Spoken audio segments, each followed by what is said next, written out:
I'm Will Hedrick. And I'm Jordan Schaffer. And this is Dog Ears and Timestamps, a book club podcast.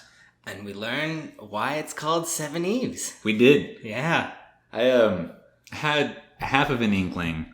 Well, yeah. I think that, certainly in retrospect, it seems relatively obvious. Right, it seems obvious. I wouldn't have, immediately expected that it was going to come down to only 7 living women. Right. Maybe, and it's not. If there's 8 living women and 7 of them are fertile to have children to try and repopulate humanity.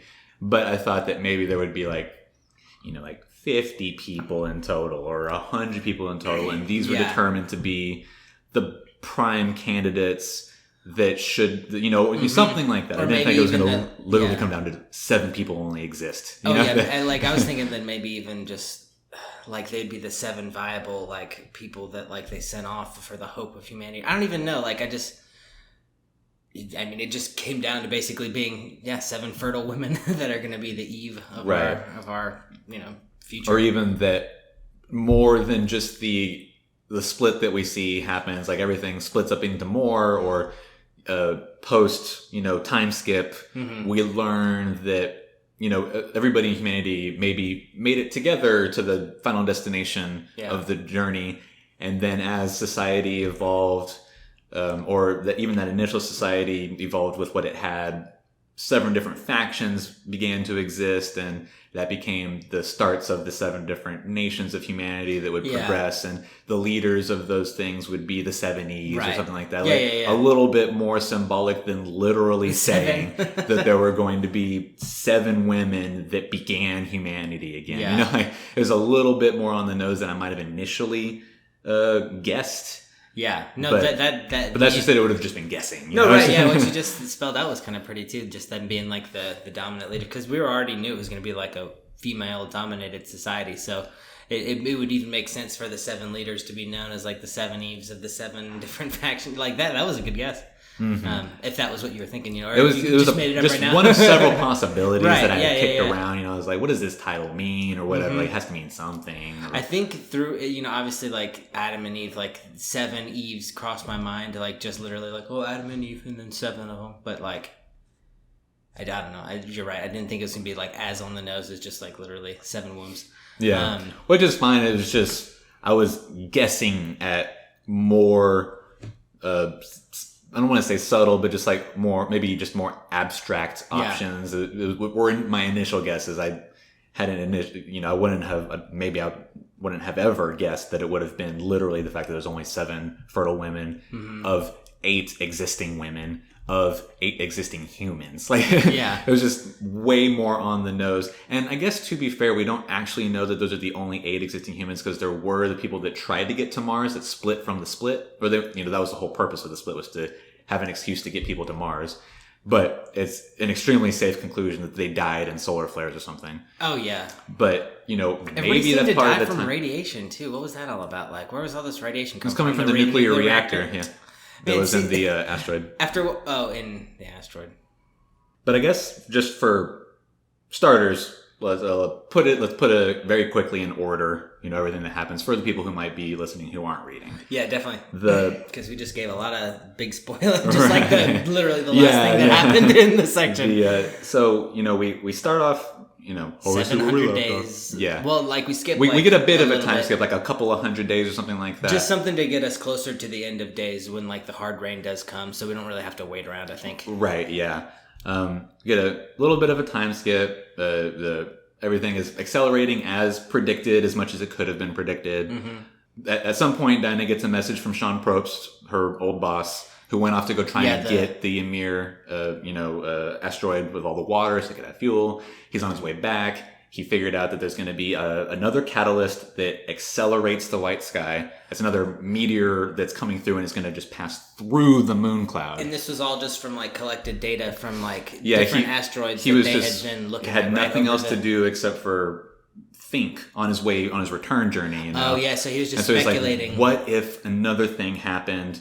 I've got all the data to see if, because the company's whole thing was mining asteroids, so they had a little list of asteroids that they had tracked, of like ones that came in Earth's orbit, and ones that were known, right? and their tendencies and their orbits and all of this stuff that we spent a lot of time learning about. Is Halley's Comet in that category, or it's not close, right? It has it has an orbit that passes by. Okay, so and so it is, I would imagine, on that list. Okay. What in theory or whatever. In my mind, I thought of something Halley's Comet-esque. Just an enormous comet that just blasts through what was remaining of the moon. Right. But I don't think it was that drastic. I think it was just the 8 ball, they call it. Yeah, big enough to have an impact. And then it and so he's like, well, let me just look at all the things we've got. Okay, yes, this is one that is in the window of making its way back around Earth in this window of space that could affect the moon's current state and exacerbate the fragmentation problem. So he just wants to get that message back to everybody to let them know, hey, be ready. It's going to happen a lot quicker than we thought it was going to. He sends it in like Morse code too, right? Because all the radio function had failed and stuff like that. He had to build a new radio. And he also only wanted to talk to Dinah. He knew that Dinah would get the radio the Morse code transmission, because he didn't want to come back to a situation that he didn't know. With the political landscape of everything. He didn't know how he was going to be received coming back with the iceberg and all, a bunch of different things. He was being, true to his character, like a paranoid and just thinking about literally every possibility and taking what he decided was the safest path. Right. But so he does that. And then it happens. The 8 ball comes through, accelerates everything by 60 to 100 days, something like that. Yeah. We know that, is it Dinah's fiance that's like in a submarine or something? No, that's Ivy's fiance. Ivy's fiance is in a sub, so she says bye, and he lives for however long he can live in a sub after. A bunch of other things like that happen. But I think there were like a couple of goodbyes that were kind of cute on Earth. But we spent a lot of time doing that sort of stuff, and then even after the white sky is in existence, there's still time that communication can happen. Oh, you're right. It's specifically just to Ivy and her fiance, Carl or something like that. I can't remember. Kevin. Doesn't matter. He's on the military channels, which are tied in with NASA's channels, so they have a direct connection where all other connections fail. But regardless of that, it doesn't really. And then, so everything happens. Everybody says goodbye to, at least as far as the characters that we know about, to have a means of communicating with the people on Earth. I just love the underdogs on Earth still trying, like, well, I don't care if it'll only keep me alive for a little bit. I'm going as hard as I can. Like, I'm going to do my best. I love it. There's a point where Venezuela feels like they're being left out of the people that are being sent up. And so they try to blockade some of the shipments that are coming up. JBF, the President of the United States, Julia, then nukes Venezuela's navy. I forgot about that. And uses air combustion missiles on the blockade around the launch site so that everything can continue. Everything continues, blah, blah, blah. And then the hard rain happens. And then now it's time to focus on the only people that exist anymore. So for all intents and purposes, everybody that has made it to the Cloud Ark. So then the Cloud Ark begins doing, what they can, trying to figure out what is next. Sean Probst is further on his way, and Marcus, the now leader of the ISS, who had been assigned that position over Ivy at some point by the powers that be on Earth, says, okay, what we're going to do is we're going to go and we're going to help collect them and bring them in. So they go do that. Yeah. Pretty much everybody dies except Dinah. She makes it back. Yeah, crazy mission. Yeah. Everybody dies. She makes it back with the asteroid with Amir, the giant iceberg. Mm-hmm. While she's gone, a bunch of stuff happens in the Cloud Ark. JBF, the president, had made it up there. Which is strictly forbidden. They didn't want any government officials. Crater Lake Accord and everything. No leaders were supposed to be there. Made it up there and then started a bunch of trouble because she immediately felt like she had no place there because everybody was like, fuck you, you fucked everything. And then, so she sows some discord amongst the Arkies because that's where she gets relegated to, is just living on an Ark. They figure out, she starts winning people over on Facebook. Are Arkies all typically, like, I understood it to be the Arkies were like the younger kids that were like super smart. And they're in various age ranges. Okay. In my mind, I was thinking they were all like teens to like early, like college, just like budding minds. But I don't know why. Average, it probably had all the way up to 30. They're probably 30 average at the 20-year-old range, somewhere in there. And then the 30s and 40s were probably the people that we know that are mostly doctors and professors and the ones that have helped. Okay. And so she sows the discord, starts kind of like a resistance movement or a movement that wants to split off from the general population in the ISS, and wants to do like a sort of gets that to happen as their whole thing is that they wanted to split off and be like the freeform arc idea, the cloud arc that one of the theories was in the beginning of how do we do this, and with the intent of making it to Mars at some point. But there's supposed to be like a safe distance from like all the moon shrapnel, right? Like that's the wrong word, but the moon debris and stuff like. They want to get above the moon, right? That was kind of the theory of like splitting off, where they could all like into like a swarm kind of thing, and then. Well, they're already in a swarm. Oh yeah, okay. But their goal is to get above the moon, so that none of the hard rain could possibly affect them. Right, because and then it would give them an opportunity to also send an expedition to Mars and see if it's possible, whatever. Yes. And then, as the sort of the head of that conflict happens, they fabricate a fake bolide, an incoming piece of the moon coming into the swarm, so that they can cause confusion, so they can steal not a Humvee, but like a space Humvee, and then take off with it. And at that same time, an actual bolide comes in, and just several things happen at once. Big explosion. They make it away with their goal. A lot of Izzy gets destroyed. Several people die. Some of the arklets stay, and they're like, no, we don't want any part of that. We're still good with you, Izzy, blah, blah, blah.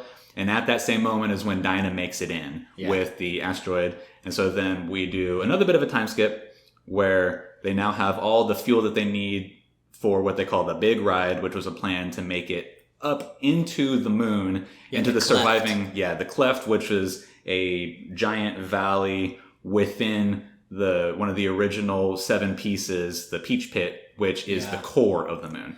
So it's like covered in iron or something, right? Yeah, it's like hyperdense iron. Yeah, that's cool. So it's basically indestructible. It would protect them from the rest of the moon stuff, any radiation that came in, solar flares, basically everything except for the obvious dangers of space. Like not being able to breathe and things like that. Didn't they say that even if another big chunk of like the kidney bean or whatever, if an equally large chunk hit Peach Pit, then they would probably be okay. Yeah. It's just that hyperdense and that huge. They had cute little names for them. And so that's their plan, is to use all that fuel from Ymir to make it up to that spot. The fuel was water for the nuclear reactor. They separate the water. Make steam. Okay, cool. The nuclear reactor was just a means to have enough power to bring Ymir there. I was thinking the water was powering the nuclear reactor, which was, or like helping cool the nuclear reactor. The nuclear reactor, as far as the literal mechanics of using Ymir in that moment, was the nuclear reactor was melting the ice to make it water, which they were then able to separate into hydrogen and oxygen and use as a propellant. It also provided a kind of steampunky avenue of propulsion where, as it melted it, they could funnel that superheated water into just literal like steam power that would propel it forward to varying degrees. But anyway, so they start doing that. And this takes 3 years for them because they have to orbit and do all this stuff and progressively get further and further from Earth and closer to the moon. As they're about to make the final approach on doing so, one of the Archies from the separated swarm gets in contact with them and says, hey, we overthrew JBF. We want to come back to the Cloud Ark as was, because we see that y'all were successful in the thing that y'all said y'all were going to do that we said you couldn't do. So congratulations. We want to bring it all back together. We've been severely diminished in our population. And so they're like, well, okay, blah, blah, blah. And ultimately they do. And then we'll leave it off there. And then we'll start a little bit more conversation about everything that happens. But that's just so that everybody who isn't reading knows the general flow of events. Right. So in any case, going back to just general conversation. Oh yeah. There's so many things that go on, and there's so many people that you just like, when you think of like how well everybody on Earth was working together to like get this, super team of humans up in space for the future of humanity, and then just to have like such a basic fucking thing, like I don't even really know where it all came from. It was just like people thinking they're smarter and this innate human competition, I guess, just like our idea is better. And then, I mean, there was already like a separation of people the main just because problem, of culture and stuff, but like, or at least the instigator is purely Julia. Right? Yeah. Because wasn't it just her? Up until very recently was the president of she was the most powerful person on the planet.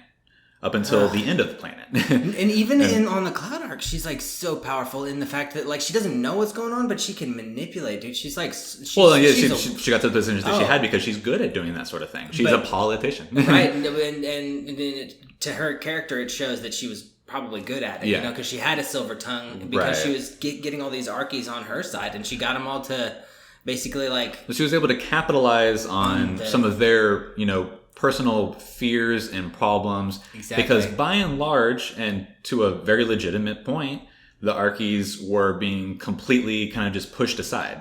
Yeah, they wanted to feel useful, and she was making them feel that way, making them feel like she they was had purpose. making them feel like they should have a voice right now. When everyone else was like, it doesn't matter because you just got to worry about the us of the future. Yeah, whereas the general population, the older people, the specialists that live on Izzy, their whole thing is, right now we just got to hash out the really difficult stuff, and then when we have actual society, we can start to do things. And that message probably would have sufficed had there not be a catalyst in Julia who capitalized on that because she's a megalomaniac, and her whole having just lost everything that she had, and not even just like her position, but she lost her husband and her daughter and everything that she knew. Yeah. She didn't have the same time and allowance to grieve as some of the other people did for the loss of all that. Well, and she didn't even know if she was going to make it because she may have died before they found her on the shuttle that she was on. Yeah, she had to do that all illegal.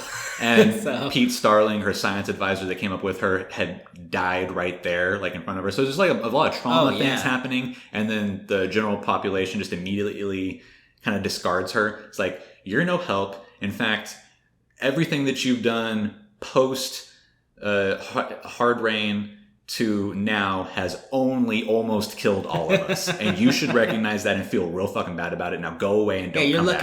You're lucky you're still here. Right. We should just throw you in the cockpit. Thrown away real hard. She's in a position where she already feels like she's lost everything, and now she's being put down to the degree that it probably in that moment feels like, something like an amoeba or something like that. Like, not only has she lost everything, but now she's being told that she is worthless beyond measure and has only put everybody else at risk. So she, in like a sort of psychotic episode, though a long stretched one, decides, well, how can I gain my power back? I deserve to be in power. She's like trying to, I guess that's the only way that someone might be able to cope with being told that you have fucked everything up, is to be like, well, I'll show them wrong and I'll do it right, So then she capitalizes on the people who are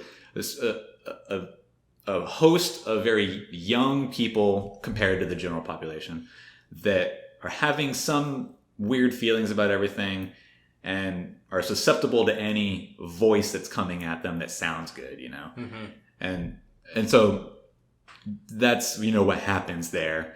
And definitely with them being young, the majority of the Archies, and in some of the interactions that we see with them between the G-pop and them and everything, some of them are definitely young and sure of themselves. They got this crash course in science over the 2 years before they got sent up, and now they think they know everything. Bunch of good ideas. Think they know it, better than the other people, or are convinced. And Tavistock Pros, the media guy that Doob was real good friends with back on Earth, he's got a blog going on up on the SpaceNet, and he's doing his typical journalism thing that he had done all those years, saying that what if the general population is lying to us with this message, and so that's fuel on the fire. Yeah. And there's just all these kind of like a microcosm of current day trends in information that happens. We see that happening today, that sort of thing, where some, the media on all sides is saying this and saying that.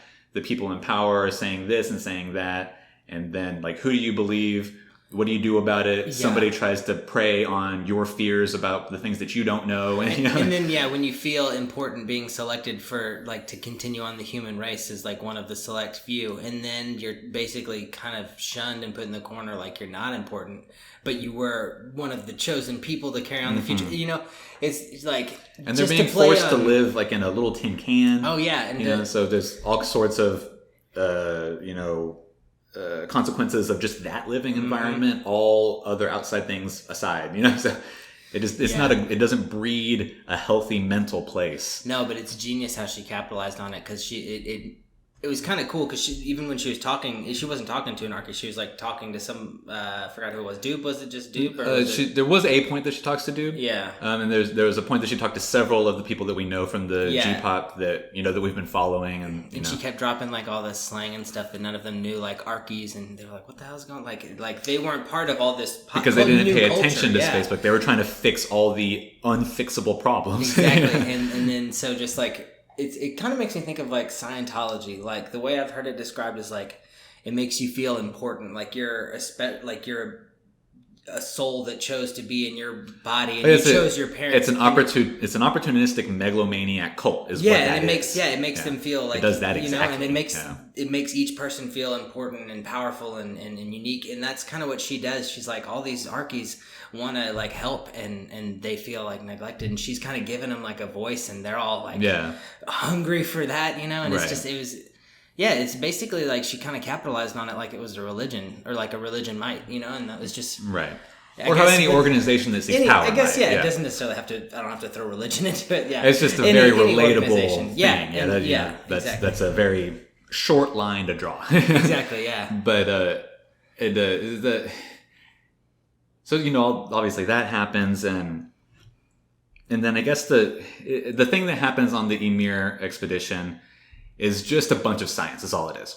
Yeah. That it is necessary to see how it happens for the sake of how the story progresses, but there's no growth of any of the characters. In fact, all of them die except our favorite one, Dinah. Mm-hmm. Our main window into everything. Yeah. The character that we started with. Yes. How did she not die? Because wasn't she exposed to all the same stuff as everybody else on there? Well, because the author is obsessed with her sex life and is obsessed with us having her as one of the final characters. Because there's of all of the characters that exist, the first two that we know are Dinah and Ivy, and they are two of, up until this point, of the last 8 that exist. So, right. Like, there was some characters came and went, and it was almost, I never felt worried that Dinah or Ivy was going to disappear. Mm-hmm. There was never any point that I was actually scared they might die. Not unless there's not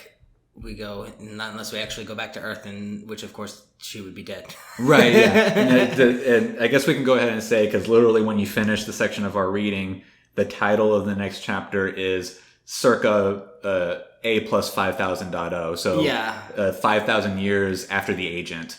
So we know that the time skip is 5,000 years now. And so obviously Dinah and Ivy are dead now, and we're going to deal with an entirely new cast of characters. But I felt like there was, after the first several chapters, I felt like it became evident, obviously so, that they weren't going to die throughout their part of the story. Until literally old age takes them. How many people do you think that like they're gonna have on the cloud ship or whatever now that like it's been 5,000 years and they're like still up the cloud arc or whatever? Well, it depends on how much they were able to expand, and like we had talked about last episode, how much progress technologically they're able to make. Mm-hmm. Because here in the Cleft, they're protected from all the difficult, if not impossible, to predict variables. I guess they have a controlled environment now. It's just space as you might initially think about space. There's no atmosphere. You got to create that. You've got to figure out a new way to farm and things that. Can they like dig on the moon, like dig into the moon and make? They could. More, it's just iron. Base? Yeah, they could just They would just need the tools to do so. They've got to figure out how to make the proper tools, how to make the proper agriculture. Yeah. They spent a lot of time talking about the genetic engineering that would have to happen to start repopulating, which we'll get to. That was really interesting. And so they have all the setting. To get to an expansive population. They even have the lab too. Right, yeah. They've got everything that they need to begin. Exactly. And so it's just a matter of how much are they able to progress with what they have. So they're definitely going to be at this, once we start reading this last section post time skip, it's going to be larger. Mm-hmm. And how large is it going to be? It all depends on how much they were able to progress. Let's hope more than 8. They talk about being able to possibly build like a dome in the crevice that would allow them to create atmosphere by having it sealed off and all that stuff, so they could then, more freely get people out there to tend to the algae fields and things like that because they've probably only got like 3 spacesuits right now. So, Yeah. And so if they can create an environment where they don't need a spacesuit, then they can accelerate that growth. And there's so many things that go into the way that technology progresses. But so it'll definitely be interesting to see what that level of progression was and how many people there are at the moment of circa A plus 5000.0. Yeah, honestly, I'm just like excited for like when humanity like lands back on Earth and they start walking around and they just all get tired real fast and stuff. Right, yeah. They're just like, God, it's heavy. That's the thing, is that like it's not, and depending on how everything goes, because obviously who knows at this point, but when they get to that point, they'll definitely know that that's going to happen, and they'll be like, all right, we're going to send 15 people. Yeah, 5,000 years. They're going really to figure it bones. out, figure out how we readjust again, and then, maybe we bring them back periodically so that we can, sparsely get everybody readjusted to it, and then as we have kids that can re-evolve to Earth and that sort of stuff. And too, if they can pinpoint like the genome, like they were talking about, in theory, you'd think they could just, all right, let's make our next. Like, now that we don't need these alterations to our code, like, let's just make the next race of babies, like, but even stronger then, bone structure. I even agree. then, they would still have to... They'd have to send some test people. Yeah, because they couldn't just then send those babies there and be like, all right, you did it, good luck, on their own. There would have to be people who don't have those benefits raising those kids, or those kids would have to be raised in space very quickly to the point that they could be taken down there. But even in like the first 10 formative years that might be necessary of being raised in space, their bone density is going to be lost. So it's definitely a journey of million steps, and hopefully we do get at least a picture of what that's going to be like. It's just for, curiosity's sake, but that is the ultimate goal, is to make it back to Earth. I don't see why. I mean, honestly, I feel like if I know that was like everybody's idea in the beginning. It was like the idea of coming back to Earth was the idea that kept everybody fighting for the space station so that they could go to space to come back. Like, it was kind of the dream of walking back on Earth, but I don't know. Well, from a practical standpoint, it's the only attainable planet that humanity could then, have all the resources of it and all the space of it. No, you're right. Because it's within the habitable zone from a purely scientific and practical standpoint. It's within the habitable zone in our solar system, around Sol. To get to another one of those, like the idea of Mars is a good idea, but there's no atmosphere on Mars. Right. No, that's a great point. I didn't even think and about so it'd all no just be domes that they would have to do things to be able to live on Earth, or to be able to live on a planet in the way that we had previously lived on Earth in our solar system could only exist on Earth. Everything else would have like a caveat and a lot of restrictions, or they'd have to fly through deep space, through dark space, to another solar system and hope that there's a habitable planet there. Anything other than just waiting to, I think, would just signify that there's no coming back, So then, and that's not something that they even wanted to wrestle with in humanity. Right, yeah. Because it's kind of like one or the other. You can't hedge your bets here. Exactly. So you can either go and maybe everything dies, or you stay and try to repopulate the rock that you know to be possible. And I think that was just the air quotes safer bet, Right, yeah, exactly. So, yeah, that makes sense. Because I think they even say that if they did send an exploration to space, that they wouldn't have, to Mars, that they wouldn't have enough fuel to come back to Earth. Yeah, it's a one-way trip. Exactly. So a 6-month one-way trip for just to get there. Yeah, for a world that's going to be nothing like Earth that we've ever known. It would give us a sense of walking around again on gravity. You could eventually create an atmosphere, but that would take thousands and thousands of years of having technology that right now we can barely fathom. And everything just seems much more feasible, I guess, on just the cloud arc, and then even with the state of whenever they go to the cleft, that just seems like, okay, if you could just ride this out, that seems very doable. It's because it's all with what humanity has at that moment of a forced decision. It's not like we got to be like, all right, let's go and see what we can do. It's like, shit, we've got no choice. What do we have? Let's just do our best. Okay, so when they all split, so they had some people going off to Mars that we don't ever hear anything from again.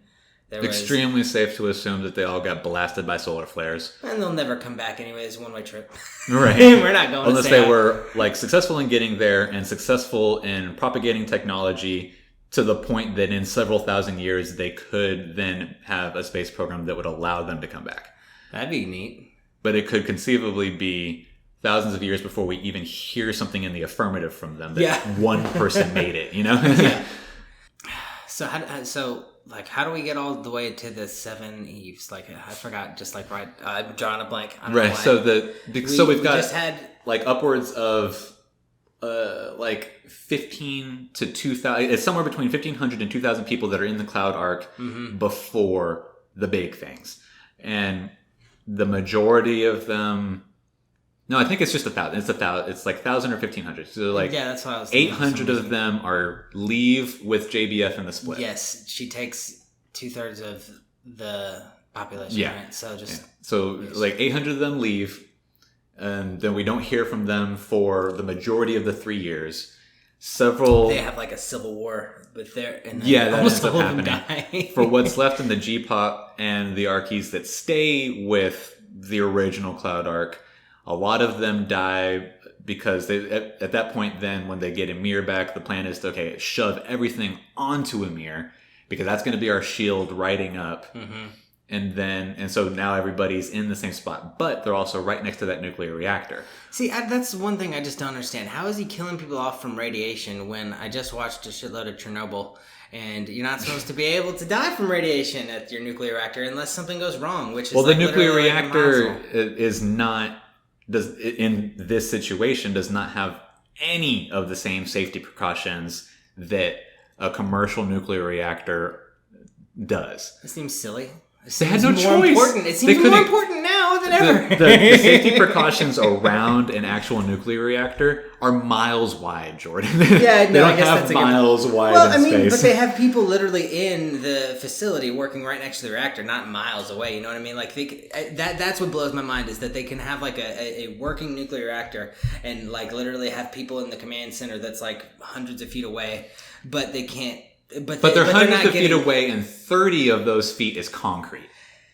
I know, but it seems crazy to me that you would put the population even close to something like that. You know what I mean? Like just the fact but also those workers that are in that environment in an actual nuclear reactor aren't all there, within, 50 feet of the exposed nuclear reactor, 24 hours a day for 3 years. They go home.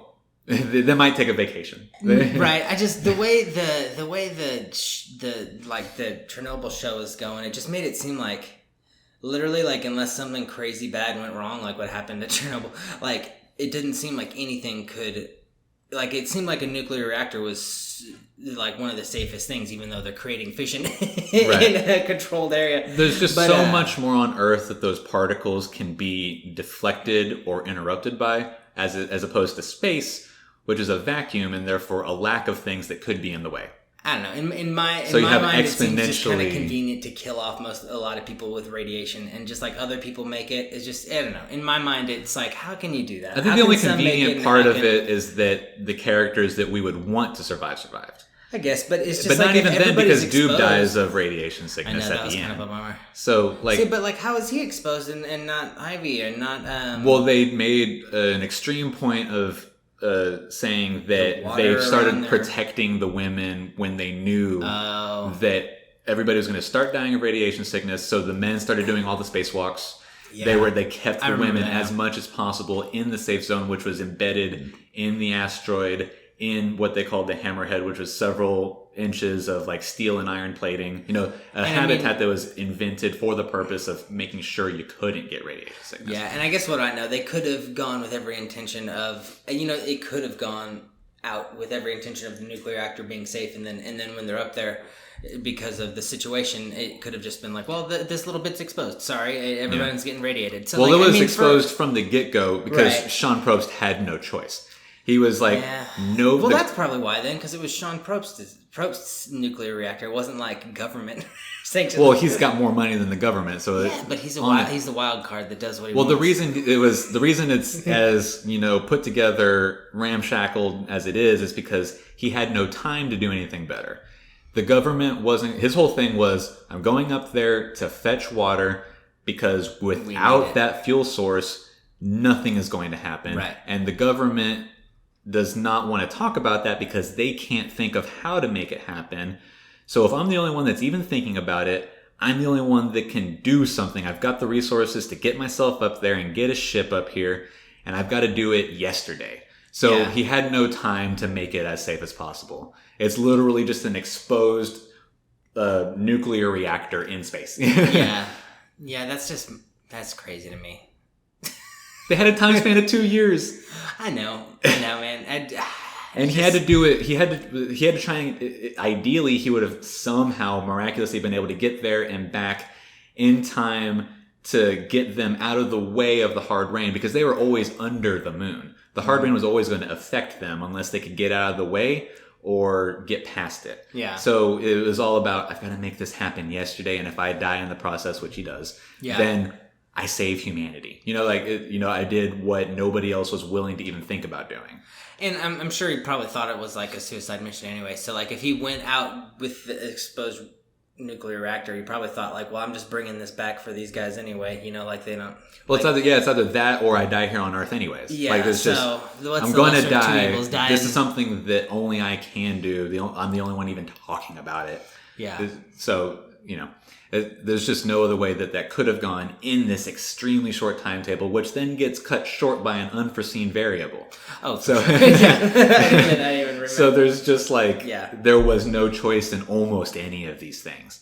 The only choice that ever gets put forth on anybody is the choice that JBF does to split everybody. That's the only sort of actual choice that gets made. Everything else is humanity reacting to something that they couldn't have done anything about. Yeah. So I guess so we're on the left. There's people are dying from a myriad of things like the radiation, suicide, probably. There was.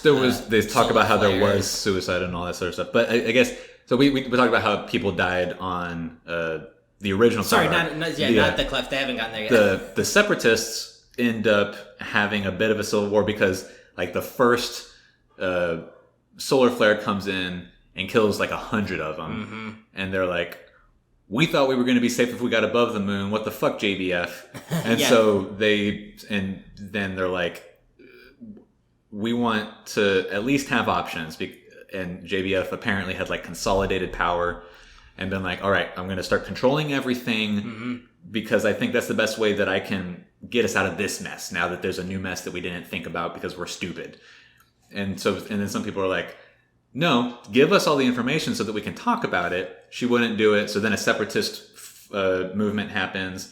They end up winning out over JBF. They had run out of food, so there's some cannibalism that happens. Oh yeah, that was a nice little twist for it. I thought at least it was just a totally plausible thing to happen. Oh yeah, and everyone handled it when they found it when they made communication back with the core. Yeah, they found out oh shit, they cannibalized everybody. Well, I mean.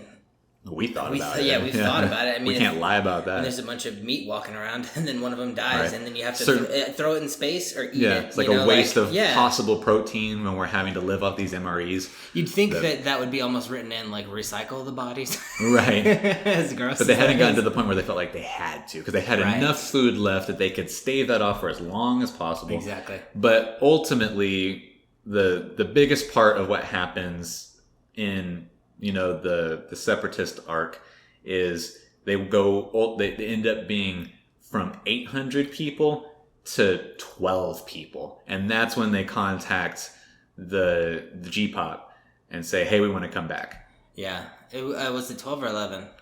11, and they said one person that might as well be dead. Oh yeah, okay. Which was, I forgot about that. We find out to be Tavistock Prose, the journalist, because they had and they ended up killing him and then cannibalizing on him and we get into a bunch of thought projects about mysticism and how, like, because there are a bunch of, like we said, a bunch of young people that were Archies on the whole, and they didn't really know how to deal with everything that was happening, because obviously the whole world ending is very traumatic.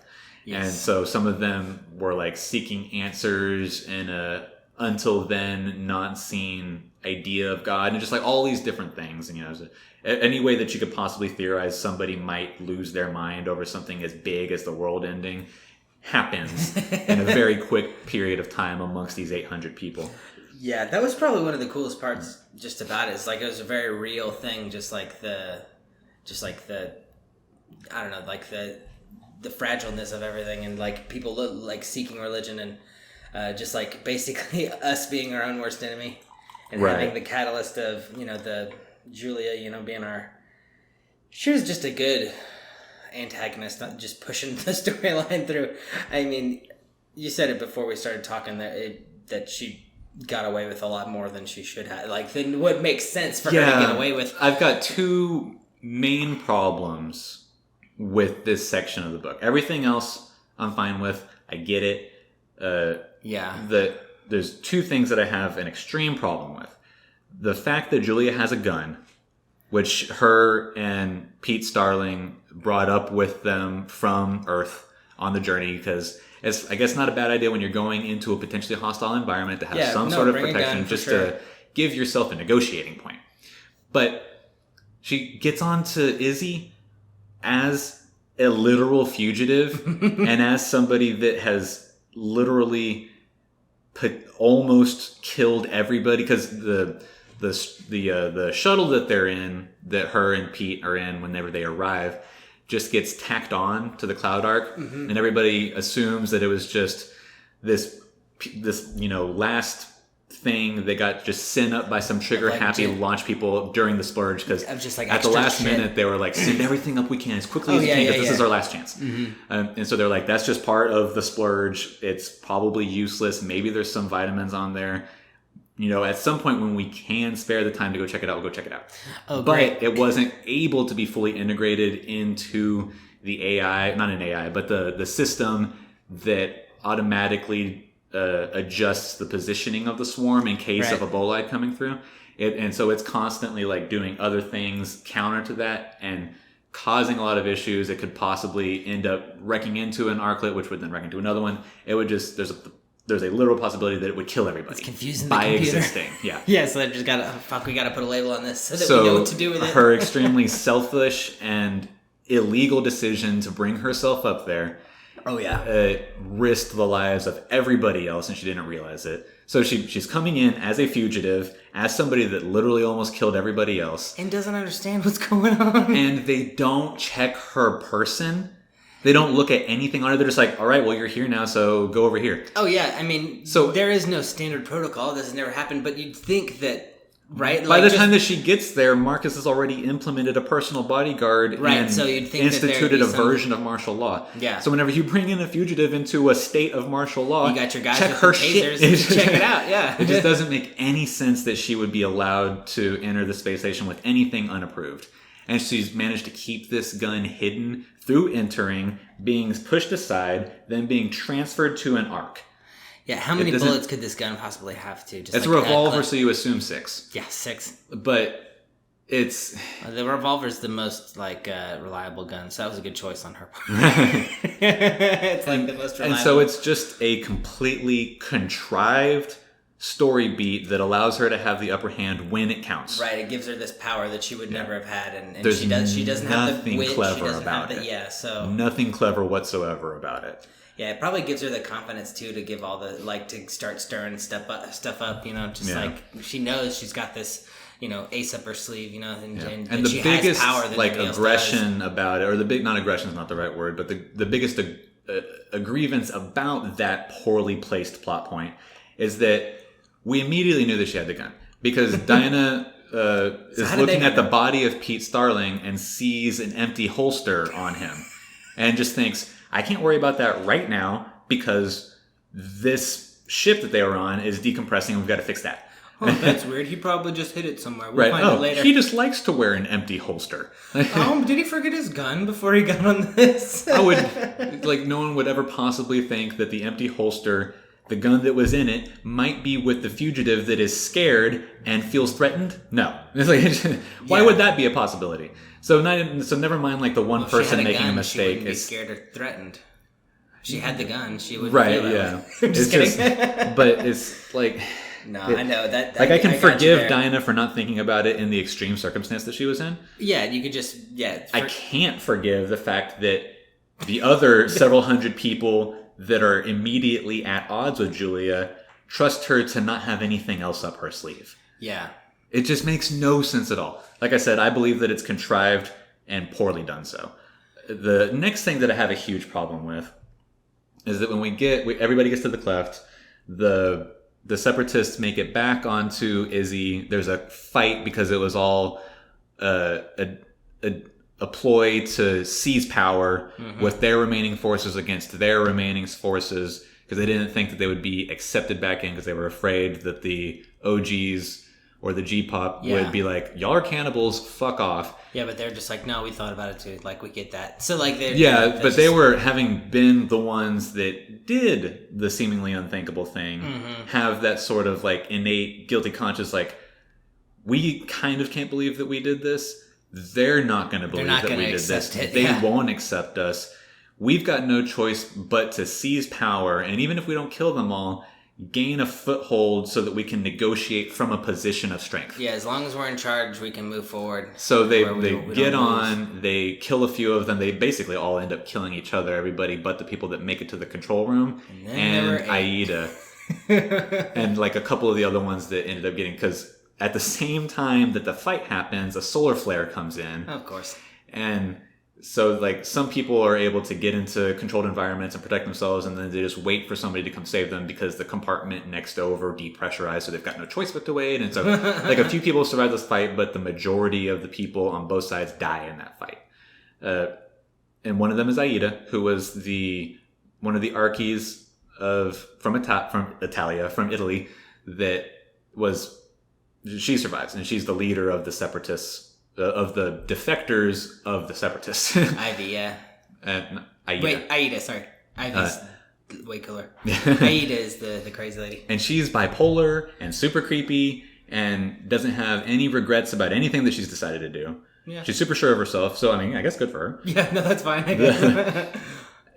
And so they don't kill her or anything. They don't exile her. They don't put her under... I mean, they have somebody watching her at all times because they don't trust her, but they don't, like, chain her up or anything that, you might...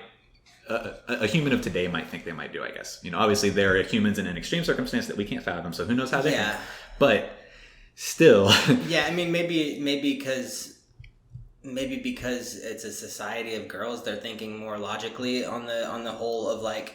We need to band together and be a community, not like start making enemies of each other when there are only however many of us left. And that's the mindset that they're trying to impart on us, is that we can't afford to lose anybody else. Exactly, and I think that... Which makes sense, but my grievance... It's so hard to sit there and be like, okay, let's keep the bitch that wants to ruin everything. Right. Yeah, and that's where my grievance comes in. It's not just this crazy person tried to kill all of us, but... Now that there's no opportunity for any of us to really fight each other, we'll make nice as much as we're capable of for the sake of humanity.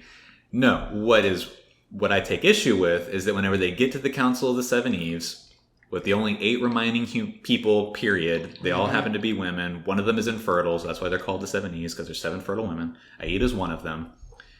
They start discussing what they're going to do about propagating, how they're going to do it. They've got a bunch of everybody's got their own idea about what should be done with the genetic engineering, like what diseases should be gotten rid of, what diseases shouldn't be gotten rid of. Should we try to just make people more intelligent? Like all these different ideas, whatever. Like every idea that you could think of, each of them represents those different ideas to different degrees. And then at some point, Aida says, fuck all of you guys. My entire purpose, and so far as I'm capable of, I will make sure that my descendants' entire purpose is to foil your descendants and be the chaos that humanity can't get away from. Fuck you guys. All I want to do is fuck you guys. Fuck you guys, fuck you guys, fuck you guys. And they still say, all right, we won't kill you, or even at the very least, okay, you don't get to propagate then. Only we do, and you can just live until you die. I would just use her as like literally, I would be so inhumane about it too. Like I would literally just use her as like a human baby making machine. Well, they don't even need that. They literally don't need that. Why not? Couldn't they take all of her eggs at least? I guess they could, but they still don't need that. Because something that Moira spends a lot of time talking about is they can basically fabricate anything at this point. Yeah, I guess. After their long talk about genetics, she was saying like she could go down into the DNA and break up the genome. Get to that point. They've got to have a starting point, but they've got 6 other women that are capable of giving them that starting point. Yeah, it just seems like none of which, except for JBF, has had a kid before. JBF's the only one that has had a kid before, so the others all have all of their eggs already still. They still probably have that embryo, too, of Doobie's or not all of their eggs. Wait. Enough of their eggs. Wait, who brought that embryo up? Was it Doob or was Doobie it... did. Yeah, Doobie. Doob did, but it got destroyed in the catastrophe that killed the majority of the genetic material. When it was like, they sent up a ship with like all, like 98%, 97% of the genetic material got destroyed in an unforeseen collision with one of the arcs into Izzy. Okay, yeah. And then the 3 surviving percent got spread out amongst random arcs, the majority of which they assume was in the Separatist amount because the majority of the arcs went with them, and the majority of those arcs got destroyed. Yeah. Or they just didn't even care that the genetic material was there because they didn't think that it was something that they had to worry about at that time. Did they get the 26 arcs back from like the 12 like Separatists or whatever? They dumped most of them. Oh, right. Okay. Because they needed to consolidate fuel to make the final burn that they could to get back to the G-Pod. Okay. Or what they called the Endurance at that point. They combined everything from the original Cloud Arc and Ymir became what they called Endurance. Yeah, if he wanted to write like... he's got 5,000 years of subplots and stories he could write. If he wanted to write a little sub-story of like this world kind of evolving, a fun little thing I think would be... do you remember Hatchet when he he runs out of supplies or he cuts himself? Something bad happens, and I don't remember if something bad happens or if something clicks in his brain where he goes like, "Oh yeah, there's a first aid kit on the airplane that crashed here," and so he goes and he swims down into the plane and he gets the first aid kit. Yeah. And in that first aid survival kit, he's got all this like I don't know, just shampoo and just I think just more than once he goes back down to the plane. Yeah, and maybe then he saw that it was like, oh, that one has first, or that one has like a survival pack or whatever, just because he. I don't know. I always think of that as like being a really cool plot of that story, and then it would be very easily adaptable to this story because they have all these not random, but these pods that they but all the random arcs are anywhere within several 100,000 kilometers of literally every possible vertices of space. No, I know they can't find them. He knows where the plane is. Oh, you think they're all gone? They're potentially anywhere. See, I was thinking that they stayed in. They could literally be halfway to Mars at this point, or any one of them could have made it. Halfway to Mars, or got dashed upon one of the moon pieces, or made it back into Earth atmosphere and burnt up. It would be cool if they did have one. When they stopped being under the sort of neural net's control of the Cloud Arc, they then just started floating in space and could potentially be anywhere. Gotcha. There's next to no way for them to track them at this point. I was thinking somehow they're still like in Earth's orbit. They could be, but Earth's orbit is a 360-degree sphere of potentially 1 million kilometers. Oh no, it would be hard. That's so much space to find anything. They got a lot of years. They got 5,000 years. I think it would be interesting. Or it could be interesting. Would be something it's that just they could write out. Extremely improbable. Right. I mean, without like the genome, like I forgot her name, but like they were Moira, like she was describing.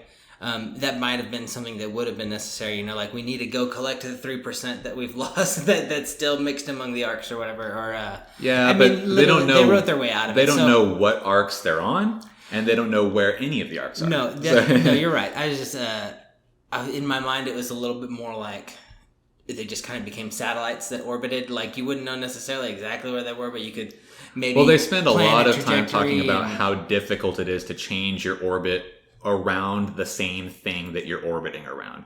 So to then possibly change from an orbit around Earth to maybe then orbiting around the moon, orbiting around any other thing, takes a colossal cognitive effort that was what they did the entire time on the Amir expedition was make these insane, changes in orbit that were, until that point, thought nearly impossible with the current existence of technology. Yeah. So for an arc to just randomly, without any impetus, change its own orbit. Well, I was just thinking that since they were like, they launched it off or whatever, that maybe like by chance it would get caught in, I don't know. Well, by chance anything could happen. No, yeah. It's just for in a book that spends so much time being as scientific as possible, for them to suddenly be like, this almost impossible thing happened, That would be fun. I like to think of like one of them crossing by, or them seeing like them noticing one coming through, like how they have a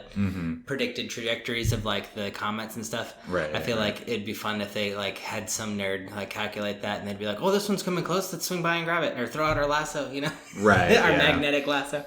I don't think that's even going to happen because we have 5,000 years of a time skip.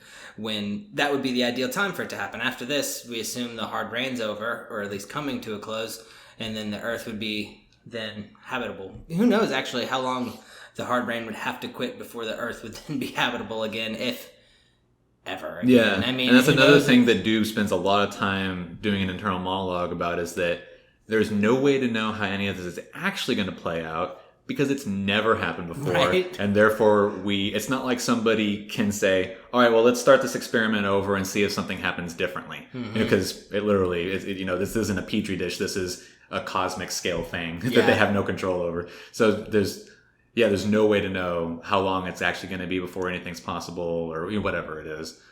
You think they'll find the sub with the fiance on it? It depends on the extent of the damage that the scorching of the Earth had. Because if it evaporated all the water, then presumably it would be it would be hot enough that, because it vaporizes everything organic, possibly boils all the water into nothing, plasma, so that it then just boils other things. And the sort of general idea is that for all intents and purposes, the surface of the Earth just becomes glass. Huh. That's gross. Yeah. So then you come back to Glass Planet and... Well, once the insane thermal part of it is over, you can then start to break down the glass. The glass becomes... because glass is just element. It's just, everything is carbon at its very base level to, a bunch of different degrees. So you can start to shape that once the variables of million degrees of Kelvin is out of the way, Yeah. Man. But though, I guess just to finalize my thought from a little bit earlier, those are the two problems that I have. Is how the fuck did she get the gun? That's stupid as shit. And why the fuck does Aida get to have kids? That's stupid as shit. Yeah, it seemed like everything. The thing with Aida is without those two things. Yeah. Like they could have had her cause just as much unrest without a gun, and then they could have had Aida just kill her off and it doesn't matter. Right, yeah. Doesn't matter. The problem that I have with Aida is, one, it's implausible that the people involved would be okay making her self-destiny to fuck everybody else.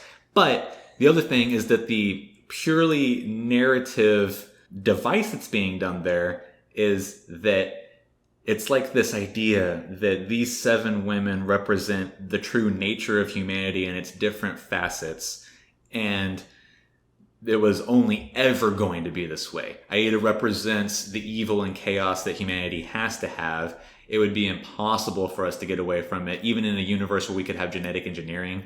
Yeah, that seems it's like wild. In a book that has been so scientific and so I could probably go to space and build a rocket ship now. I know so much. It's obscene. And then all of a sudden, it's like there's destiny. Yeah, it's like, and nope, it's we still super have the 7... artistic, and it's like, just fuck off with that. It's so stupid. Yeah, I guess the 7 traits of humanity that these people would carry aren't necessarily like the sins or anything, right? Like the 7 sins. I think it would because obviously each one doesn't mirror a sin or anything. But is there another 7 that's like known in like humanity, like the 7 emotions, or the 7 there's probably a bunch of different things that you can, in the same way that you can create a web of conspiracy, you know, it's like you can always find a connection somewhere. Just like that Jim Carrey movie 24 or whatever. 23? 23, yeah, that 2 one. divided by 3 is 666. Yeah. The devil's number. Right, yeah, you can definitely find connections anywhere. And usually whenever those connections are intended, it's a little bit more plain. Yeah. Unless the person who's trying to put those connections on you is so far up their own ass that they're just like making it difficult. Have you ever heard anybody that's really into numerology go off on like I connecting don't want stuff? to. It's so wild just listening to them. Like I listened to this conspiracy podcast and there's it was I just like said I don't want to. I'm just kidding. It was like a sports commentator and he's like, I'm almost.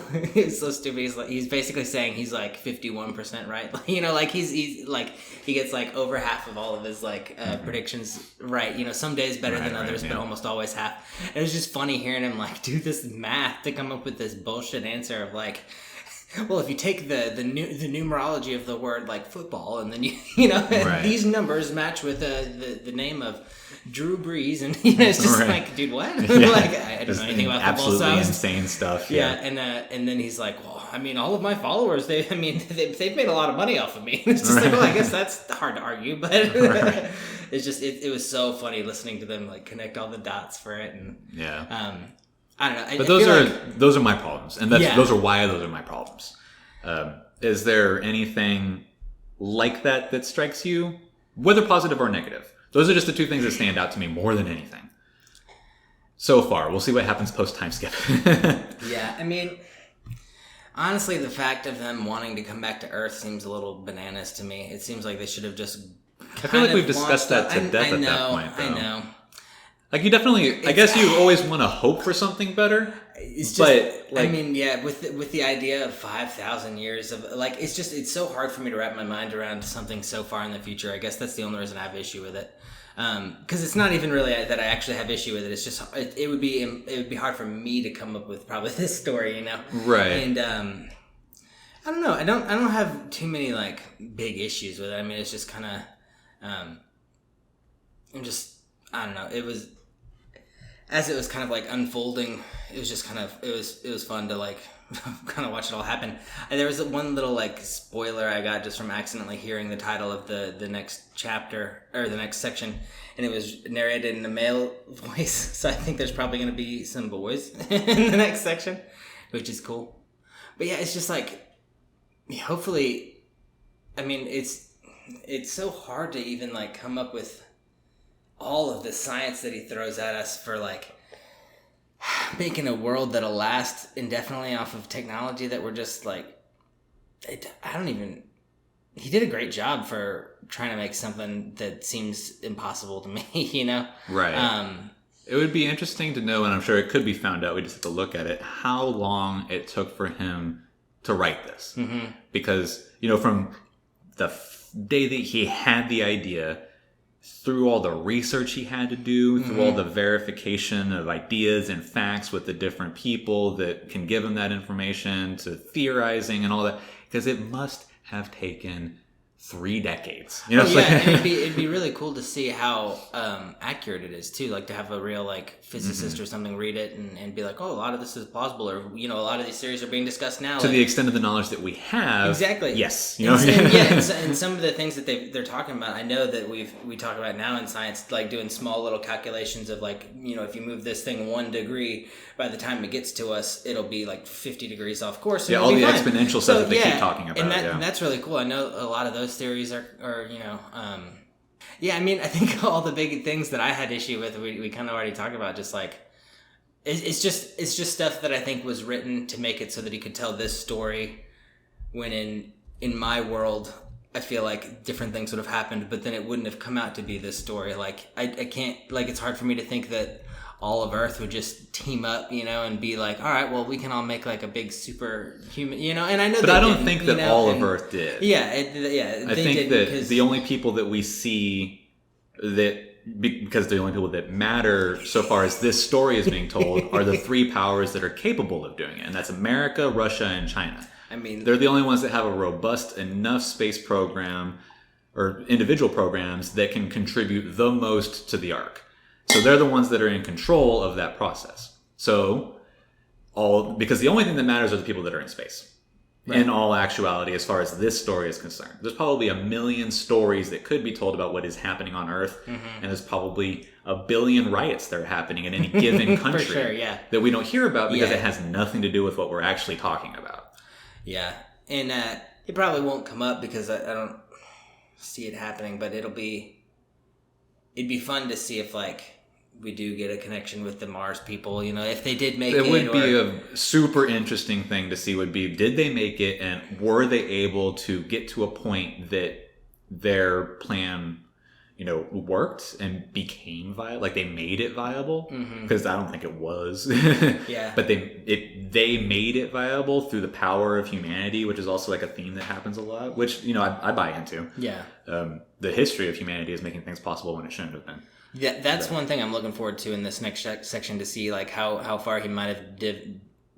I don't know how far he went into like the progression, sociology of like humanity. Yeah, into their progression. Yeah, to see how they grow, and then to see what kind of liberties he might have taken evolutionarily. Because I feel like if you're controlling the genome down to the DNA, you might even say like, hey, let's make little hobbit people, like that don't need as much nutrients and stuff to survive, and then we'll just be a race of little people, which is great for the future of space humanity, and then in 5,000 years we'll be like, oh yeah, remember when people were 6 foot tall? Blech, gross, let's go to Earth, and then we go to Earth and be like, oh man, I wish I was taller so I could pick this apple or whatever, I mean, it'll be interesting. That's such a small little thing that I don't think he would write in, but it's just, in my mind, I can't imagine humanity not changing, but I guess the way that he's been writing it is that like we are going to keep the same genetic blueprint, and we have all of humanity's digital blueprint, so that like we can create basically anything if we can get down to the code level of like the human person, which is kind of cool. He had these girls all playing God, which is fun, and I don't know, it's just, it's a crazy thought, dude. There's just so much to think about, and I'm excited because it's not me doing it, because we can brainstorm all day for what we think a future society will be like that's been influenced by space from 5,000 years.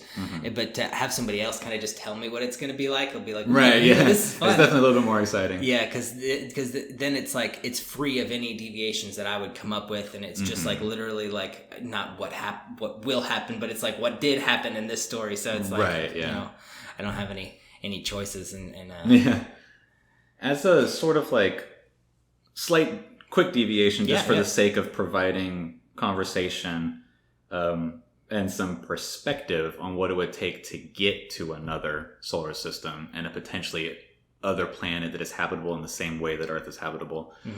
The nearest solar system to ours is 4.24 light years away, which translates to over 25 trillion miles. Nice. Or kilometers, I'm sorry. See, I'm not even saying get to a new solar system. I just think like, I just think that the dome thing on Mars would have been a much more like, at least relatable human experience. It wouldn't have been, you could get to that point, but it's like, and like, we had talked about earlier, you would only be able to have that domed existence unto the point that you could generate atmosphere with as a technology that we can't fathom right now. Yeah, and that's as opposed to getting back to Earth, which is a habitable planet. Yeah, and would take things that are a little bit more easier to process. I mean, we're still keeping our fingers crossed that it's habitable because it's going to be blasted by 5,000 years. But I mean, the thing is that it's a rock that has atmosphere that's in the habitable zone. Right. So that should qualify. That's all that you need to start. Yeah. How long until the sun supernovas, I wonder? I keep thinking about that. Trillions I don't think and trillions of years. Trillions. I thought it was thousands. Nobody that we can even think about as our descendants to the nth degree will experience it. Okay, cool. Well then, screw that up. It'd be fun to see just like, it'd be fun. It's just fun to hop into, like, I guess that's why Futurama was so appealing, because it was just a wild, wacky version of like Earth and right. Yeah, it's fantasy in space. Yeah. So this I just love the liberties that creators have to take when they're just building a new universe that is. I did mean miles, not kilometers. Anyway, continue. I mean, just when they're building a new universe that is like relatable to something that we can see. You know, like this won't necessarily happen, obviously, because the moon's not gonna hopefully explode. But right. It is. You know, it's a future that isn't super far fetched. I guess, you know, just having to live in space. You know, that's something we've kind of grown up with, the idea of having Star Trek and just like always knowing that we were able to go to the moon in the 60s and just like it's been an idea of like living in space that I think I don't know, I feel like maybe younger generations and our generation have probably come to terms with more than others, so it would be fun to see just like it's easy to wrap my mind around this future world, and then I love it just when people get to take liberties and get crazy with it. Just like, you know, Futurama's the silly, wacky version of it. Right, and this will be a very interesting take. Like, this is definitely an attempt at making it as realistic as can be done by a single person within their lifetime. Yeah. I like to think that that we wouldn't resemble humans very much. I don't know why, because it's only 5,000 years. It's not like probably Cleopatra looked I would bet that we us. would have like, you know, the general bipedal structure. We would have hair in the similar places. You know, eye placement would be more or less the same. Yeah, I just think they'd be smaller. Yeah, smaller. Probably just because they have to exist in space, and the demands of being in space from a physiological standpoint, from the lack of gravity, is considerably less than being on Earth, and so the buildup of strength is not necessary. I was also thinking too about how like on a like biological level, how we've evolved to like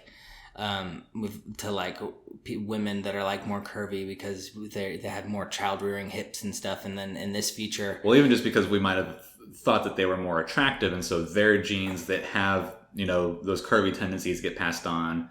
And that just propagates. See, what I was thinking is because, like, early on, I feel like we see that in a woman is like, that like down to our DNA, we know that could like create a good baby because like that's a good home for a baby. But like I'm thinking in the future, when like the women are not necessarily like it's not necessary to have like. Well, it's not necessary now. Well, I know, but we just at this point still choose to because we believe that that's an attractive trait, and not even everybody thinks that way anymore.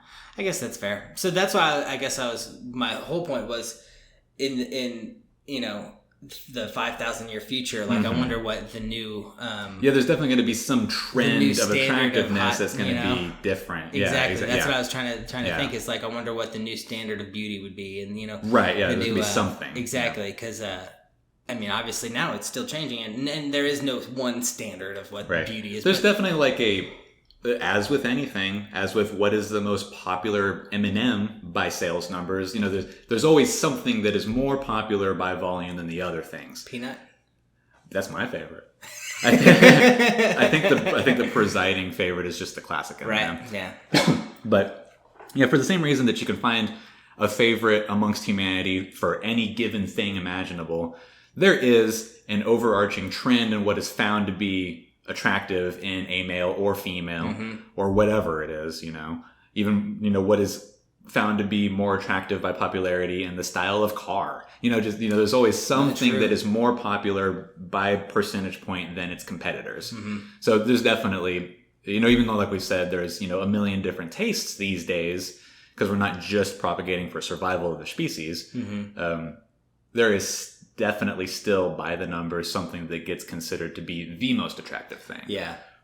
And that will exist in the future that we see. Exactly. Yeah, I'm kind of excited to see if that's even something that's touched on, or like if they, you know, if he goes into big detail about that and then too, he's gone into big detail about everything else. So And then even when all the girls decide, when the Seveneves. I don't even know what to call them.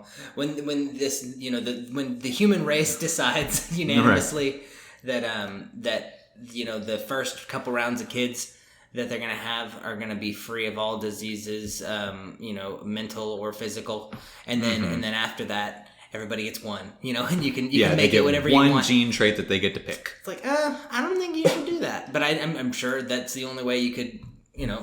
Stop this freaking chaos. Even Moira puts in the caveat of if you want because Ivy's thing is that we should focus on intelligence of the human race because that should influence all the other things that we're talking about. Like you can have the intellect to control your emotions in a pivotal moment. Yeah. And things like that. So like, just as an example, she says, if that's what you want, then I will do all the research I can to try to identify what makes a human more intelligent genetically, and we'll attempt it. Yeah. We don't know that that'll actually be successful. That'll be cool, though. She puts caveats in there to say Camilla, the Middle Eastern girl, wants to try to root out aggressiveness in humanity.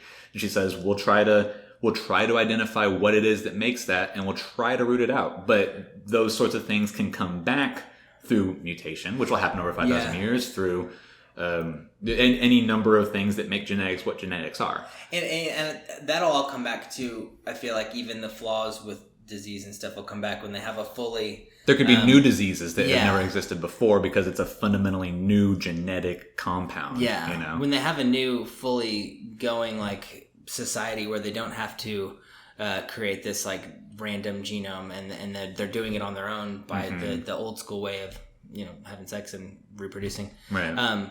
That could even trigger diseases too, like you were saying, new diseases or old ones, but or recessive things. And it, to me, it just it's kind of mind-boggling that, like, I mean, I'm sure they were doing it to, like I just said, to calm the nerves of all the women and have them be like, okay, if you want to pinpoint intelligence and you want to pinpoint aggression, we're gonna do that. But to have like it makes me think of like what was that movie where the kid was cloned? Or sorry, their first kid they had by Gattaca. Yeah, they had a normal kid, and then they had their genetically modified kid. Right, and the genetically modified kid was like smarter, stronger, taller, and was just better at everything. And then in the end, they made it so like natural birth kid won, but it's like beat him for the first 30 years of his life, you know? Right. Yeah. So it's interesting to me to think that they would make this like. The first couple, you know, goes at it would be these quote unquote like perfect people that don't have any diseases, and then they would they'd be like, all right, time for the fleet of, you know, people with the quirky people, you know, we're gonna let this is the year of the quirks, you know, and then we're gonna have kids that have no aggression and kids that are ultra intelligent and kids that are bipolar because this batshit crazy lady wants bipolar kids because she considers it a trait advantage because her argument was good, honestly, all of for these, why bipolar was a good genetic quality. Children are supposedly going to begin existing at the same time. They just get there, so they're going to be existing parallel to each other. And at a point they'll start to mix because right now at least the way that I took it, going to birth them, you know, and because they needed more bodies to make more people. Because I thought that these they're definitely going to do that, and they might do that. Yeah, they're going to do that, and they're going to presumably try to get it started as quickly as they can once they know that they can get it right. Yeah, because they do need people to grow up and help them continue, and they still, but it's going to happen at the same time. Well, they literally give or take a handful of years. They literally need the woman too, right? To make they don't like an incubator. Presumably, they don't have incubators or anything capable of doing so. So they're going to have to carry them. Will they all literally 7 be pregnant at the exact same time and give birth at the exact same time? Probably not. They'll probably stagger it by a couple of years for the sake of making it easier for each other. But the generations will be more or less parallel. They'll have to do the genetic engineering at first because if they do no genetic engineering to root out diseases, and you've got 8 people, because Louisa is still a living woman. She's just not fertile to be able to carry a child or give eggs. She's already been through menopause. If you have 8 people and each one of them has a kid and then another kid, and then suddenly those kids get diseases. Now you've got 8 people in charge of 16 kids that have now complicated diseases that you've got to... So they got to... In order to make it possible for them to continue, they've got to make it as easy as possible for those first few steps. It goes from a nice little plan to a nightmare. Yeah. It's just like, shit, everybody's sick. There's no way we're going to make it. We don't have medicine for this disease. So they have to make it as near perfect of a child genetically as they can for the sake of making it possible for them to get to the next generation. Yeah. Yeah, hopefully the incubation will be something they work on too. A little off topic. Well, once they get to the point of, you know, their offspring being able to have kids, then They won't need incubators because, little machine incubators, they'll have, just more people that are capable of carrying. And then when they get to the point that they can generate a Y chromosome and have a male for the first time, then they can start having a male population, and then, propagation can happen in a more natural way. Yeah, that first round of boys is not going to understand what hit them. Right.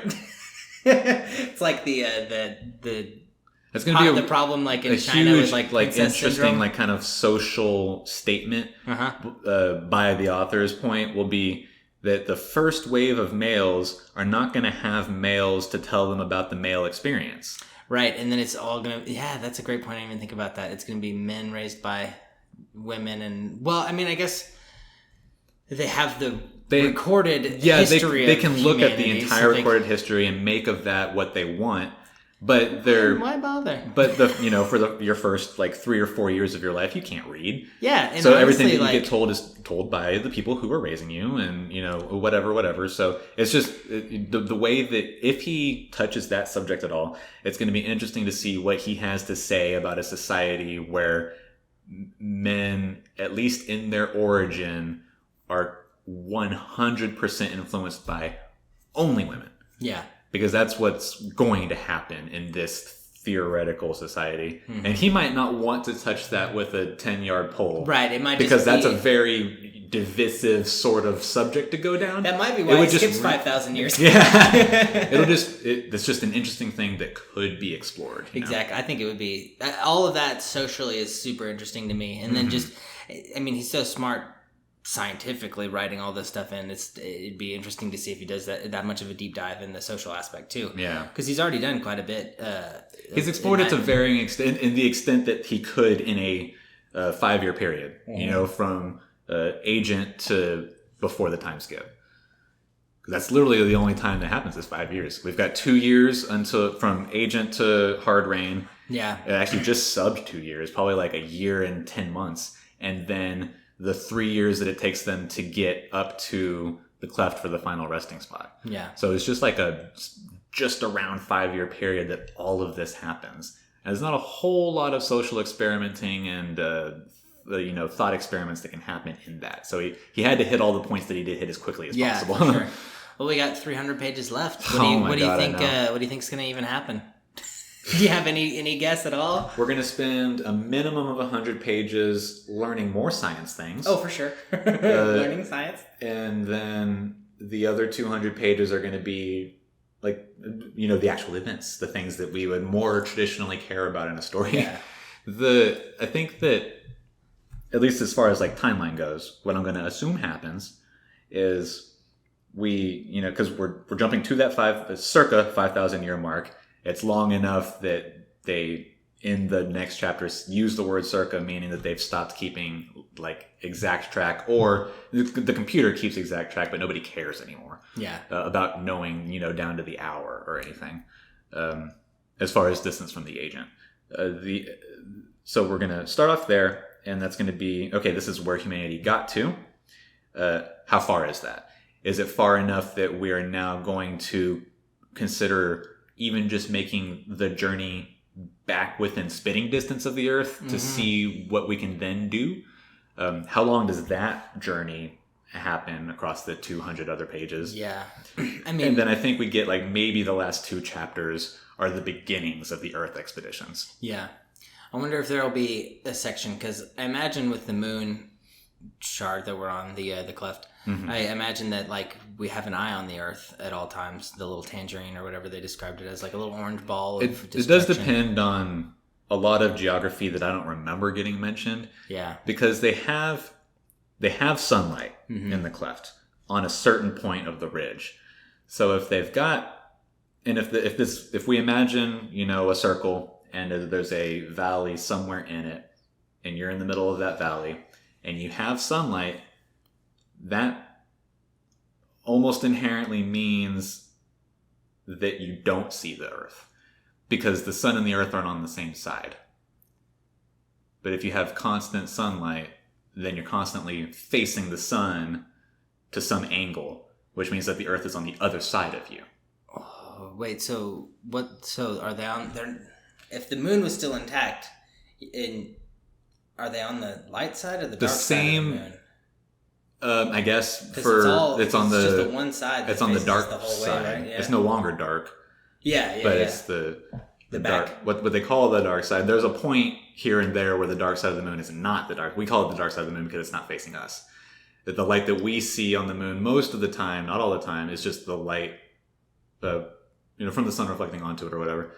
But there are of course times where you get solar eclipses because the moon passes in between Earth and the sun and blah blah blah. But the same side of the moon is always facing Earth. Yeah, that's what I was gonna say. So and also the moon is no longer a sphere. I mean, there's so many geographical things that might have gotten explained, but just got lost in the weeds because there's so much to take in.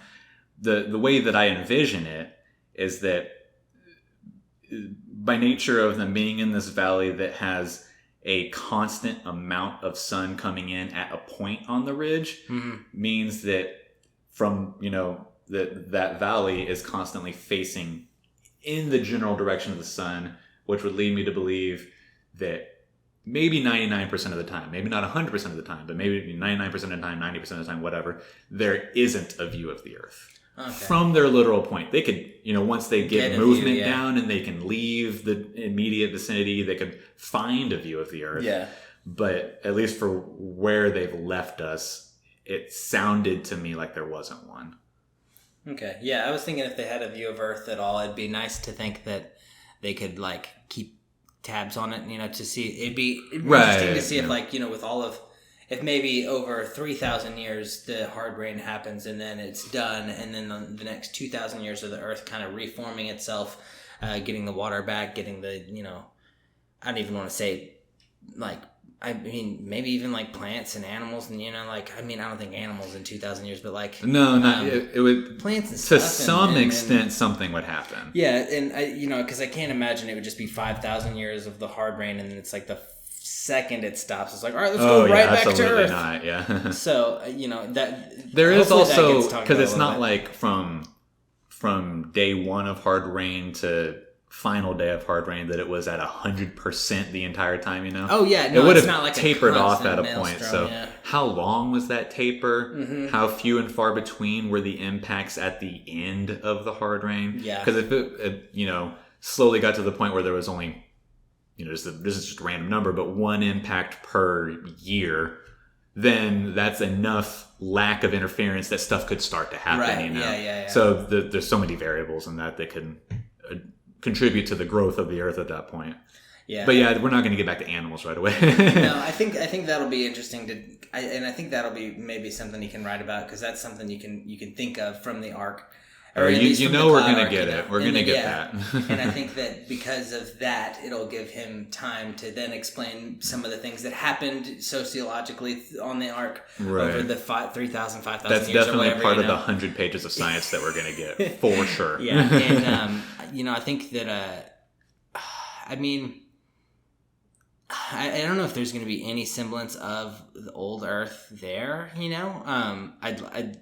I think it'd be fun to have him find the submarine, but if all of the water fried up, then I can't imagine there would be a sub left. It'd be in general, the continents aren't going to be the same. I think that your base tectonic plate is going to be more or less the same, which is what the continents are based off of. Yeah. But how much did the different impacts and different sizes of the impacts and frequency of the impacts in any individual spot adjust those land masses so that potentially, if there's suddenly a big crater in the middle of Texas, that could now be a body of water. Yeah. And so it's definitely not going to look exactly the same, but it would be interesting to get a picture, because again, there's no way to know how it would actually turn out. Yeah, maybe Yellowstone will blow up too while we're It did, they said. Oh yeah, good. Good. I just thought of that and I was like, how did I not think of that? They were able to see that at some point an impact had blown the cap off of that. There you go. Okay, that makes sense. And so and then they saw the ash that was being coated over that region of the United States for a year or so. So yeah, they do specifically mention that. Cool. Yeah, I just forgot about it or missed it. But just little things like that too that we that'll be happening all over. I would like for there to be some sort of touch of old Earth. It'd be funny if they George Washington was left from Mount Rushmore. Something silly like that. Just well, how did that mountain not get destroyed? Well, no meteor hit it. That's how. It's oh, okay. And it's a rock, so it didn't get vaporized. I don't know. I want something of old Earth even though that's just me being petty and nostalgic. Like, no, we last the test of time, like, right. But I think that would be where you start getting into the side of the science fiction spectrum that is Futurama. That's, for sure. That's that half of the spectrum. I think so too. And I think I just want it literally just for me. So like, not even to help the story along. Yeah. And I want them to find the sub, even though it probably won't matter. Yeah, I want something. Well, it feels good to have callbacks in a narrative. Exactly. I think that's really what it is. Just I want the callback, the like, hey, no, I've been here since the beginning. Bring someone back from then. Right. Yeah. So, and I'm excited for this next section, and with how thorough this whole book has been written, it'll be satisfying to be like, ooh, we got it, we did it, we made it. Sometimes it's too thorough. Yeah. And this is another thought that I had while I was reading it, because there was definitely times where I knew I could just skip pages and pages and pages and I would understand it. Right. And, maybe that's just because of the amount of it that I read, the amount of science fiction stuff that I've read in the past, and the effort that I've put into learning and generally understanding the basic mechanics of some of these things. That I was like, I don't need the details. I understand how it works. Yeah. Where somebody who has never read a science fiction novel, in stark contrast to my experience, might really appreciate all these details because they do inform the narrative that happens later on. Right. Because then there's a point where they start talking about he's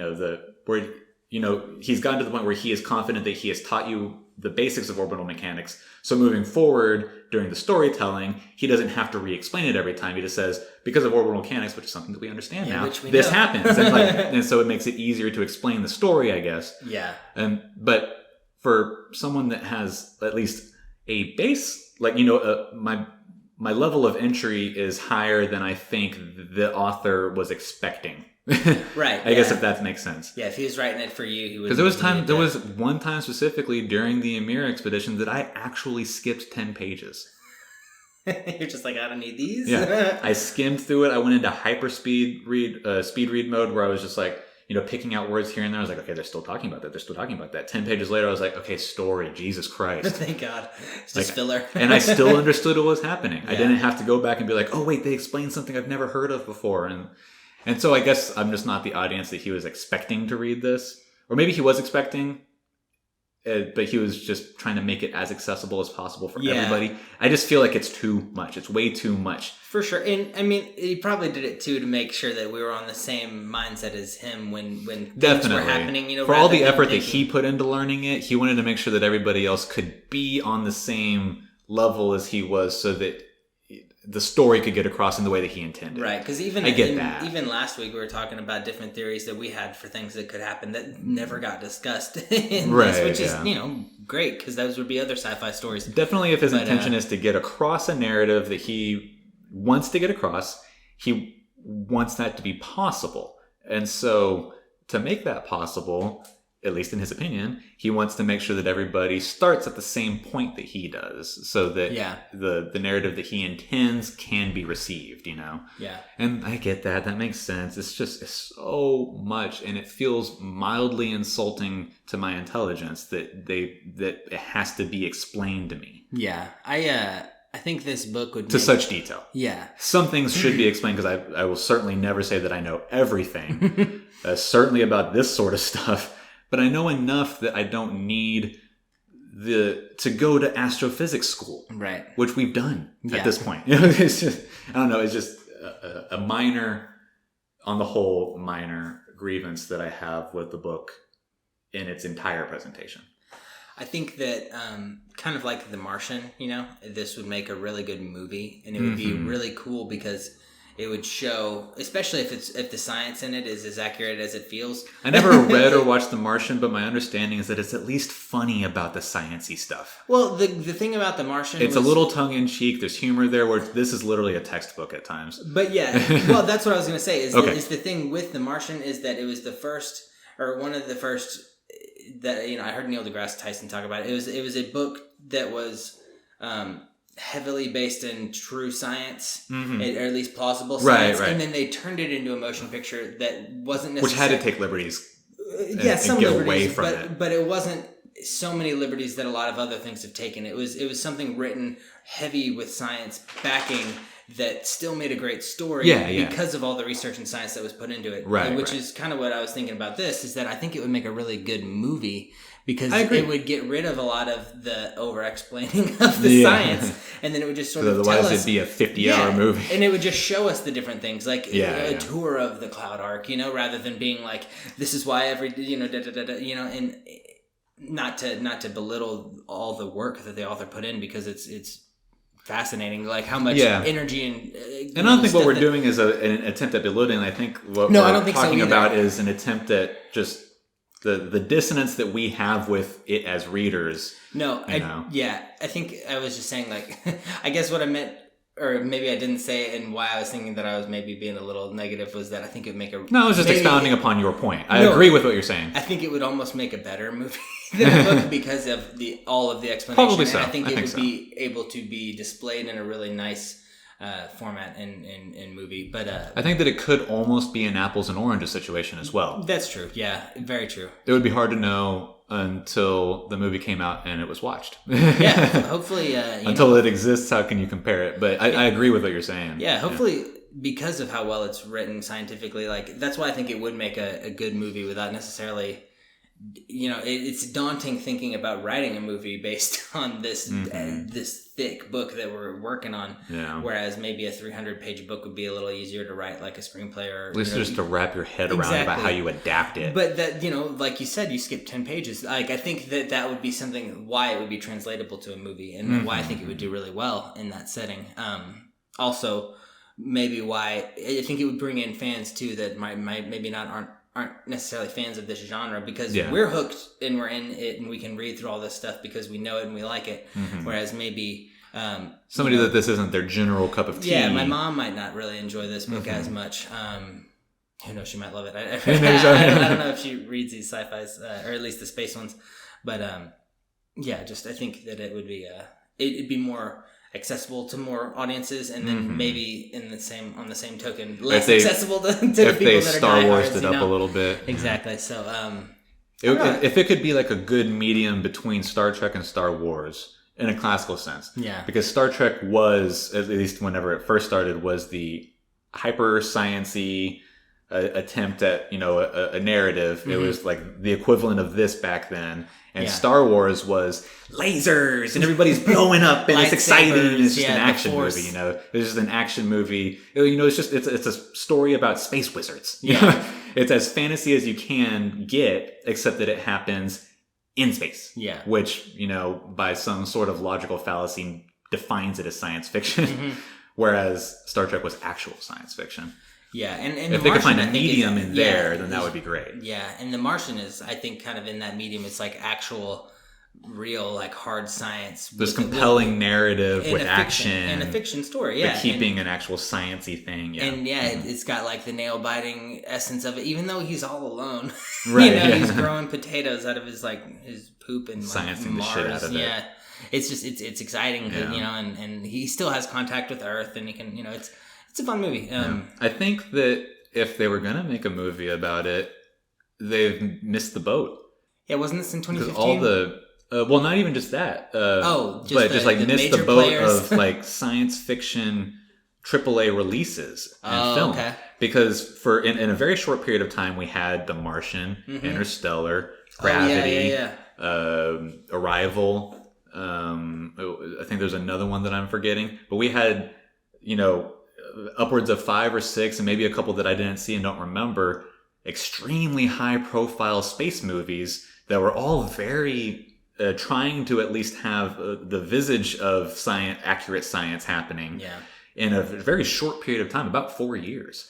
And everybody was, fucking spending $1 zillion to go see all of those movies multiple times. I saw Interstellar twice in theaters. Nice. And not everybody, but that was a sudden resurgence in hard science fiction theater.